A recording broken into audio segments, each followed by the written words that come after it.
Hello everyone, आज की video बहुत ही कमाल की होने वाली है। हनुमान मूवी की एंडिंग, इसका फ्यूचर, जय हनुमान जो कि 2025 में आएगी, उससे रिलेटेड थियरी क्या है, आखिर प्रशांत वर्मा सिनेमैटिक यूनिवर्स में हमें आगे क्या क्या देखने को मिलने वाला है, बहुत ही डिटेल्स पर चर्चा करेंगे। तो चलिए बिना टाइम वेस्ट करे फटाफट स्टार्ट करते हैं।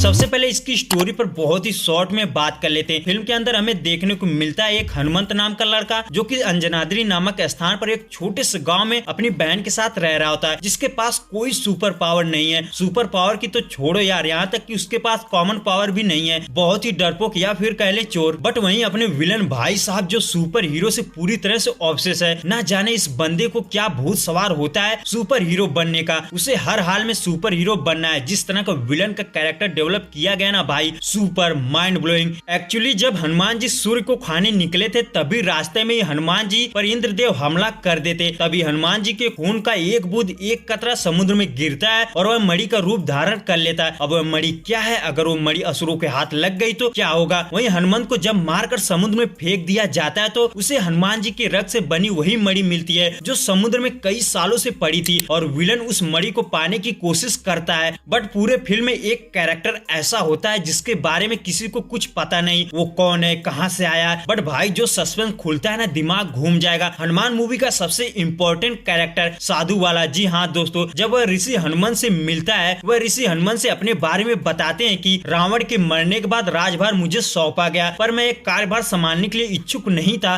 पर उस क्षण मेरे मित्र आए और मेरे अंदर कर्तव्य और आत्मविश्वास की भावना जागृत करके उन्होंने मेरा मनोबल बढ़ाया। वो मित्र थे अंजनी पुत्र राम भक्त श्री हनुमान। वो राजा आज भी लंका के सिंहासन पर विराजमान है। मैं विभीषण। एक्चुअली इंद्रदेव की तरफ से 7 चिरंजीवियों को वरदान मिला होता है जो कि अमर होंगे, वह कलयुग में भी होंगे। और उन्हीं 7 में से एक तो थे हमारे हनुमान जी और दूसरे विभीषण। वहीं आप रामायण के अंदर देखे भी होंगे, जब हनुमान जी लंका जाते हैं तो सबसे पहले विभीषण से मिलते हैं और दोनों ही श्री राम जी के बहुत बड़े भक्त होते हैं और वह वहीं पर मित्र बनते हैं। वहीं विभीषण हनुमान से आने वाले संकट के बारे में भी बताते हैं कि तुम्हें केवल एक व्यक्ति के दुष्कर्म दिख रहे हैं, किंतु एक महासंकट आने वाला है। मानव और असुरों में एक महासंग्राम लिखित है। असुर थर-थर कांपते हैं रुद्रमणि के भय से। रुद्रमणि के बारे में बताते हैं कि तुम्हारे पास जो रुद्रमणि है वह हनुमान के रक्त से निर्माण हुई है। दुष्टों के हाथ में लग गई तो महाप्रलय आ जाएगा। यानी हनुमान जी की वह मणि इतनी शक्तिशाली है कि वह सारे असुरों को बांध कर रखी होती है और जब रुद्रमणि टूट जाती है तो पूरा तबाही मच जाता है। जितने भी असुर थे जो रुद्रमणि की वजह से शांत थे, अब वह पूरी मानव जाति को खत्म कर देंगे, जिसके डर से हनुमान जी खुद वापस आते हैं। वहीं अपना हनुमान जो कि रुद्रमणि को पाकर सिर्फ सूरज की रोशनी की वजह से शक्ति पाता है। बट अब ऐसा नहीं है। रुद्रमणि टूटते समय उसकी आंख में रुद्रमणि से शक्ति चली जाती है, जिसे पता चलता है कि वह अब पहले से भी ज्यादा पावरफुल बन चुका है और वह दिन में ही नहीं बल्कि रात में भी शक्तिशाली रहेगा। वहीं मणि के टूटने की वजह से विभीषण पूरी तरह से डर जाते हैं और वह हनुमान जी को बुलाने लगते हैं, जबकि उन्हें पता था कि मणि टूट गई है और अब असुर इंसानों पर हमला कर देंगे। बट विभीषण को यह नहीं पता था कि वो मणि की शक्ति हनुमान के आंख में चली गई है। वहीं देखने को ये भी मिलता है कि जब हनुमान जी आते हैं तो विभीषण बोलते हैं कि मैंने आपका दिया वचन निभा लिया। अब प्रभु श्री राम जी को आपने जो वचन दिया था उसे निभाने का समय आ गया। अब वह वचन क्या है, हनुमान जी ने आखिर श्री राम जी को क्या वचन दिया था। शायद श्री राम जी हनुमान को असुरों से मानव जात को बचाने का वादा किया होगा। तभी तो मणि के टूटने पर विभीषण बोलते हैं कि अब आपका वादा निभाने का समय आ गया। अगर हनुमान मूवी के एंडिंग के हिसाब से थ्योरी बनाए तो जय हनुमान जो कि इसका सीक्वल आने वाला है 2025 में, उसमें बहुत ही लार्ज स्केल पर दिखाया जाएगा, क्योंकि वहां पर कुछ भी नॉर्मल नहीं होने वाला भाई। जबकि विलन भी असुर होंगे और अपना सुपर हीरो हनुमान जो पूरी तरह से हनुमान जी की शक्तियां पा चुका है और वह असुरों से लड़ता दिखेगा। यानी प्रशांत वर्मा सिनेमैटिक यूनिवर्स बहुत ही बड़ा होने वाला है। अपने हनुमान की शक्तियों को लेकर एक सुपर हीरो, क्या गजब का कॉन्सेप्ट भाई। इसके लिए तो 1 लाइक तो बनता है बॉस।